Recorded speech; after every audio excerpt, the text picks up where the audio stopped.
Interrogative adjectives. Interrogation అంటే ఏంటి? ప్రశ్నించడం, ప్రశ్నలు సంధించడం. మరి దానికి ఉపయోగించేటటువంటి అడ్జెక్టివ్స్ ఇవి. వీటిని ఏమంటాం సార్ అంటే ఇంట్రాగేటివ్ అడ్జెక్టివ్స్ అంటాం. It indicates a question while describing a noun are a pronoun అని చెప్తున్నాం. ఒక నౌన్ లేదా ప్రొనౌన్ని డిస్క్రైబ్ చేస్తున్నప్పుడు ఇట్ ఇండికేట్స్ అ క్వశ్చన్స్.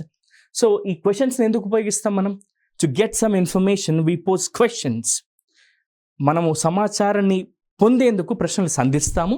వచ్చిన సమాచారం కరెక్టా కాదా తెలుసుకునేందుకు ఏం చేస్తామంటే we use question tags to confirm whether the information is right or wrong అని. చాలామంది మిత్రులు చేసే పొరపాటు ఏంటి అని అంటే క్వశ్చన్స్కి క్వశ్చన్ ట్యాగ్స్కి ఉన్న తేడా ఇప్పుడు మీకు చెప్తాను మిత్రులారా.